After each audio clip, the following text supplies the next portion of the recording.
പവിത്രത്തിലെ പുത്തൻ സ്റ്റോറിയിലേക്ക് ഏവർക്കും സ്വാഗതം. ഈ സ്റ്റോറി ഇഷ്ടപ്പെടുവാണെങ്കിൽ സബ്സ്ക്രൈബ് ചെയ്യണേ, അതുപോലെ തന്നെ ലൈക്ക് ചെയ്യാനും ഹൈപ്പ് ചെയ്യാനും മറക്കല്ലേ. അങ്ങനെ വിഷയമാണെങ്കിൽ മാഷിൻ്റെ അടുത്ത് പറയാണ്, അച്ഛാ നാട്ടിൽ മറ്റൊരു സംസാരം കൂടിയുണ്ട്. എന്താണെന്ന് മാഷ് ചോദിക്കുകയാണ്. അത് നമ്മളെ തല്ലിയ ആ സാബു ഹുസൈനുണ്ടല്ലോ, അയാളെ ഇന്നലെ ആരും എടുത്തിട്ട് അടിച്ച് ഒതുക്കിയെന്ന്. അയാളിപ്പം ആശുപത്രിയിലാണെന്ന്. അത് വിക്രമാ ചെയ്തതെന്നാണ് പറയുന്നത്. അപ്പം എല്ലാവരും ഒന്ന് ഞെട്ടുവാണ്. വിക്രമോ എന്ന് മാഷ് ചോദിക്കുകയാണ്. അതെ, വിക്രമാണ് എടുത്തിട്ട് ഇടിച്ചതെന്നാണ് എല്ലാവരും പറയുന്നത്. അയാളുടെ അവസ്ഥ വളരെ കഷ്ടമാണെന്ന് അറിയാൻ കഴിഞ്ഞ്, കയ്യും കാലും ഒടിച്ച് രണ്ട് കൈയും കഴുത്തിന് വരെ പ്രശ്നമുണ്ടെന്ന് അറിയാൻ കഴിഞ്ഞ്. അയാളിപ്പോൾ ഹോസ്പിറ്റലിൽ. ഇപ്പോഴെങ്ങും അയാൾക്ക് സർവീസിലേക്ക് തിരിച്ചു കയറാൻ പറ്റുമെന്ന് തോന്നുന്നില്ല. അയാളുടെ അവസ്ഥ അത്രയ്ക്കും കഷ്ടമാണെന്ന് അറിയാൻ കഴിഞ്ഞ് വിശ്വം പറയണം. അപ്പോൾ നന്ദിനി പറയാണ്, അതെന്തായാലും നന്നായി. അയാൾക്ക് രണ്ട് കിട്ടേണ്ട ആവശ്യമുണ്ടായിരുന്നു. അത് ഇന്നലെയാണെങ്കിൽ അച്ഛനെയും വിശ്വട്ടനെയും വിനായകട്ടനെയും അയാൾ പിടിച്ചോണ്ട് പോയി കുറേ തല്ലിയില്ലേ. അപ്പം അതിൻ്റെ ആവശ്യമുണ്ടായിരുന്നു. അത് വിക്രമാ ചെയ്തെങ്കിൽ അത്രയും നല്ലതെന്ന് നന്ദിനി പറയാണ്. അപ്പം മാഷ് പറയുകയാണ്, വിക്രമ ചെയ്തതെന്ന് ഉറപ്പില്ല. മിക്കവാറും അവൻ തന്നെയായിരിക്കും ചെയ്തത്. അവൻ നമ്മുടെ ചുറ്റും എവിടെയോ തന്നെ ഉണ്ട്. അതുകൊണ്ടല്ലേ അവൻ അറിഞ്ഞത്. എന്നെയും നിങ്ങളെയൊക്കെ അവർ പിടിച്ചുകൊണ്ട് പോയ കാര്യവും അവിടെ ഉപദ്രവിച്ച കാര്യവും അവൻ എങ്ങനെയോ അറിഞ്ഞിട്ടുണ്ട്. അതിനുള്ള ശിക്ഷയായിരിക്കും അയാൾക്ക് കൊടുത്തത്. വിക്രമാണെങ്കിൽ അത് അത്യാവശ്യമായി പോയിരുന്നു അയാൾക്ക് എന്ന് മാഷ് പറയാണ്. അപ്പോഴത്തേക്ക് കമലമ്മ പറയുകയാണ്, മാഷേ ഇനി വിക്രം അല്ലെങ്കിലോ അവൻ്റെ പേരിലായല്ലോ, ഇതും അവൻ്റെ പേരിലായല്ലോ. ഇനി അവർ കൂടുതൽ ഊർജ്ജമാക്കും അവനെ പിടിക്കാൻ. പിടി കിട്ടിക്കഴിഞ്ഞ് അവനെ ശരിയാക്കും എന്ന് കമലമ്മ ഭയങ്കര സങ്കടത്തോടെ പറയാണ്. അപ്പോൾ മാഷ് പറയാണ്, നീ പേടിക്കേണ്ട കാര്യം, വിക്രം ഒരു തെറ്റും ചെയ്തിട്ടില്ല. തെറ്റ് ചെയ്യാത്തവൻ എന്തിനാണ് പേടിക്കുന്നത്? അവൻ എന്തായാലും ദൂരെ എങ്ങോട്ടും പോയിട്ടില്ല. നമ്മുടെ ചുറ്റും തന്നെയുണ്ട്. നമ്മൾ കാണാൻ അറിയാത്ത എവിടെയോ അവനുണ്ട്, അതുറപ്പാണ്.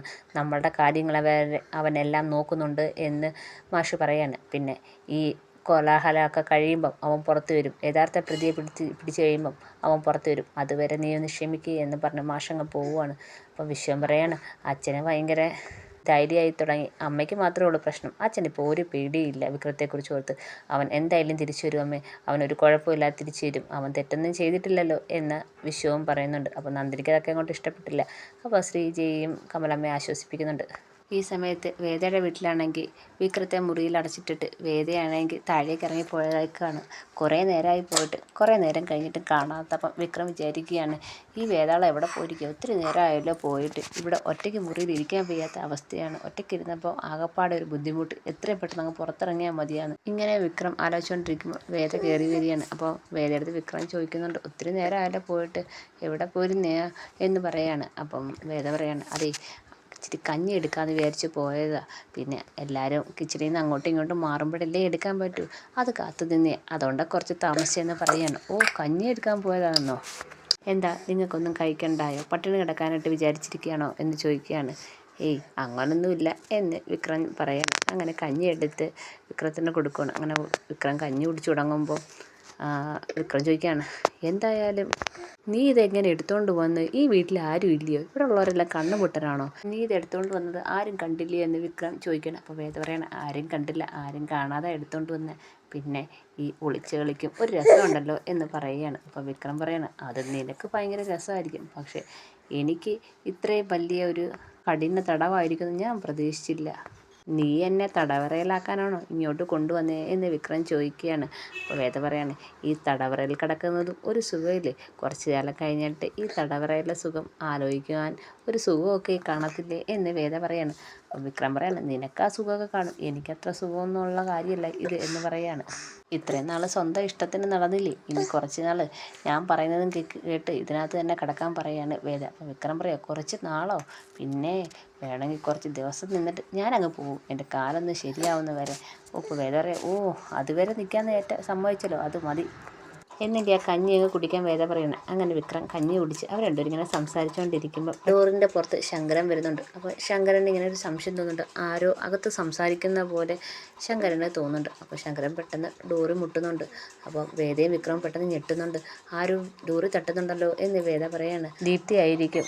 വിക്രം പെട്ടെന്ന് തന്നെ ബാത്റൂമിലോട്ട് എങ്ങാനും കയറി ഒളിച്ച് നിൽക്കുക, ആരും കാണണ്ട എന്നും പറഞ്ഞുകൊണ്ട് വിക്രത്തെ പെട്ടെന്നാണെങ്കിൽ ബാത്റൂമിലോട്ട് കയറ്റി നിർത്തി ഒളിപ്പിക്കുകയാണ് വേദ. എന്നിട്ട് അവിടെ ഇരുന്ന് കഞ്ഞി എടുത്ത് കട്ടിനടിയിലോട്ട് വെച്ചിട്ട് ചെന്ന് ഡോറ് തുറക്കാൻ പോവുകയാണ്. ചെന്ന് ഡോറ് തുറന്ന് നോക്കുമ്പോൾ ശങ്കരൻ നിൽക്കുന്നത്. അപ്പോൾ പെട്ടെന്ന് വേദ ചോദിക്കുന്നുണ്ട്, എന്താ വെച്ചാൽ? ഏയ് ഒന്നുമില്ല, നീ എന്താ ഡോറ് തുറക്കാൻ താമസിച്ചെന്ന് ചോദിക്കുകയാണ്. ഏയ് ഒന്നുമില്ല. ഇപ്പോൾ ആരോടാ സംസാരിച്ചോണ്ടിരുന്നത് എന്ന് വേദയെടുത്ത് ശങ്കരൻ ചോദിക്കുകയാണ്. ഞാൻ ആരോടും സംസാരിച്ചില്ല. പിന്നെ ഫോണിലായിരിക്കും. ഫോണിൽ ഞാനിപ്പോൾ എൻ്റെ ഒരു ക്ലൈൻറ്റിനെ വിളിച്ചായിരുന്നു. അതായിരിക്കും അച്ഛൻ കേട്ടതെന്ന് പറയുകയാണ്. അങ്ങനെ നേരെ ശങ്കരൻ അങ്ങ് അകത്തോട്ട് കയറുകയാണ്. അപ്പോൾ വേദയ്ക്ക് ആകെപ്പാടെ ടെൻഷനാകുന്നുണ്ട്. എന്താ വെച്ചാൽ ഒന്നുമില്ല എന്ന് പറയാണ്. നീ എന്ത് ചെയ്യണമെന്ന് നോക്കാമെന്ന് വിചാരിച്ച് വന്നതാ. വേദയുടെ കള്ളലക്ഷണം ശങ്കരന് ചെറുതായിട്ട് മനസ്സിലാവുകയും ചെയ്യുന്നുണ്ട്. അങ്ങനെ ശങ്കരനാണെങ്കിൽ അകത്ത് കയറി എല്ലായിടത്തും ഇങ്ങനെ നോക്കുന്നുണ്ട്. നോക്കുമ്പോഴത്തേക്ക് പെട്ടെന്ന് കട്ടിലിൻ്റെ അടി കഞ്ഞി ഇരിക്കുന്ന കാണുന്നുണ്ട്. അപ്പോൾ ശങ്കരൻ ചോദിക്കുകയാണ്, അതെന്താ ആയിരിക്കുന്നേ എന്ന് ശങ്കരൻ ചോദിക്കുകയാണ്. അപ്പോൾ വേദ ആകെപ്പാടെ അങ്ങ് ഞെട്ടുകയാണ്.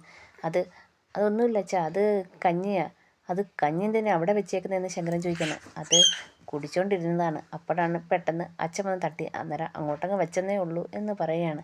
അപ്പോൾ ശങ്കരൻ പറയാണ്, അതിനാണോ കട്ടിൻ്റെ അടി വെക്കേണ്ട കാര്യം എന്താണ്? ടേബിളിൻ്റെ മുകളിലെങ്ങാനും വെച്ചാൽ പോരെ എന്ന് ശങ്കരൻ ചോദിക്കുകയാണ്. ഇവിടെ ഇരുന്ന് കഴിക്കേണ്ട ആവശ്യമൊന്നുമില്ലല്ലോ, താഴെ ടേബിൾ കിടപ്പില്ലേ, അവിടെ വന്നിരുന്ന് എല്ലാവരെയും കൂടി ഇരുന്ന് നിനക്ക് കഴിച്ചുകൂടെ എന്ന് ചോദിക്കുകയാണ്. വേണ്ട അച്ഛാ, ഞാൻ ഇവിടെ ഇരുന്ന് കഴിച്ചോളാം, അതാ എനിക്കിഷ്ടം എന്ന് പറയാണ്. അതുകൊണ്ടാണ് ഞാൻ ഇങ്ങോട്ട് എടുത്തുകൊണ്ട് വന്നതെന്ന് പറയാണ്. അങ്ങനെ വീണ്ടും ശങ്കരൻ അവിടെ എല്ലാം ഒന്ന് നോക്കിയിട്ട് പതുക്കെ പുറത്തോട്ടിറങ്ങിയാണ്. നീ എന്താ ഓഫീസിൽ പോകുന്നില്ലേ എന്ന് ചോദിക്കുന്നുണ്ട്. പോകുന്നുണ്ട് എന്നും പറഞ്ഞുകൊണ്ട് ശങ്കരൻ അങ്ങ് പോവുകയാണ്. അപ്പോഴത്തേക്ക് വേദ പെട്ടെന്ന് ഡോർ അടയ്ക്കണം. അപ്പോഴാണ് വേദയ്ക്ക് ഒരു ആശ്വാസമാവുന്നുണ്ട്. ആശ്വാസമായിട്ട് ഓടിച്ചെന്ന് ബാത്റൂമിൻ്റെ ഡോറ് തുറക്കുവാണ്. എന്നിട്ട് വിക്രത്തെ പതുക്കെ പിടിച്ച് പുറത്തേക്ക് ഇറങ്ങുകയാണ്. അപ്പോൾ വേദ പറയാണ്, ഇപ്പോഴാണ് എനിക്ക് ആശ്വാസമായത്. അച്ഛൻ എന്താ ഇങ്ങോട്ട് പെട്ടെന്ന് വന്നതെന്ന് അറിയത്തില്ല. എന്തായാലും അച്ഛൻ പോയി കഴിഞ്ഞപ്പോഴൊരാശ്വാസമായത്. ആ കഞ്ഞി അവിടെ വെച്ചേക്കുന്നത് അച്ഛൻ കണ്ട്. ഇനി എന്തെങ്കിലും സംശയം തോന്നുമോ എന്ന് വേദ വിക്രത്തിനടുത്ത് ചോദിക്കുകയാണ്. അപ്പം വിക്രം പറയാണ്, നിൻ്റെ അച്ഛന് ഒരു ജഡ്ജിയാണ്. അദ്ദേഹത്തിന് കള്ളന്മാരുടെ മുഖം കാണുമ്പോഴേ അറിയാം നിൻ്റെ മുഖത്ത് എന്തോ ഒരു കള്ളലക്ഷണമുണ്ട്. അതുകൊണ്ടാണ് അച്ഛൻ ചോദിച്ചത് ഇങ്ങോട്ട് കയറി വന്നത്. നീ അതുകൊണ്ടേ ഒന്ന് സൂക്ഷിക്കുന്നത് നല്ലതാ എന്ന് പറയുകയാണ്. ഇവിടെ ഞാൻ താമസിക്കുന്നത് നിനക്ക് വലിയ പ്രശ്നം ഉണ്ടാക്കുമെന്ന് പറയാണ്. നിനക്കാണ് അതിൻ്റെ കുഴപ്പമെന്ന് വിക്രം വേദയെടുത്ത് പറയാണ്. ആ പ്രശ്നമൊക്കെ ഞാനങ്ങ് സഹിച്ചെന്ന് വേദ പറയാണ്. ഇനി എന്ത് വന്നു കഴിഞ്ഞാലും നമുക്ക് ഒരുമിച്ച് നേരിടാം എന്ന് വേദ പറയുകയാണ്. അപ്പോൾ വിക്രം പറയാണ്, നിന്നോട് പറഞ്ഞിട്ടൊരു കാര്യമില്ല. പിന്നെ നിൻ്റെ അച്ഛനാണെങ്കിലേ ചെറിയ പുള്ളിയൊന്നുമല്ല, അദ്ദേഹം ജഡ്ജിയാണ്. അദ്ദേഹത്തിനെ കാണുമ്പം തന്നെ അറിയാം ഓരോരുത്തരുള്ള കള്ളത്തരം. നിൻ്റെ കയ്യിൽ എന്തോ കള്ളത്തരം ഉണ്ടെന്ന് നിൻ്റെ അച്ഛന് മനസ്സിലായിട്ടുണ്ട്. അതാ അച്ഛൻ പെട്ടെന്ന് ഈ റൂമിലേക്ക് വന്നത്. നീ പറഞ്ഞത് ഈ റൂമിലേക്ക് ആരും വരത്തില്ലെന്നല്ലേ, ഇപ്പം അച്ഛൻ വരാൻ കാരണവും അത് തന്നെ. അതുകൊണ്ട് നീ ഒന്ന് സൂക്ഷിക്കുന്നത് നല്ലതാണെന്ന് വേദയെടുത്ത് പറയുകയാണ്. അപ്പോൾ വേദ പറയാണ്, അതൊക്കെ ഞാൻ സൂക്ഷിച്ചോളാം. വന്നിരുന്ന് കഞ്ഞി കുടിക്കാൻ വേദ വിക്രത്തിൻ്റെ അടുത്ത് പറയുകയാണ്.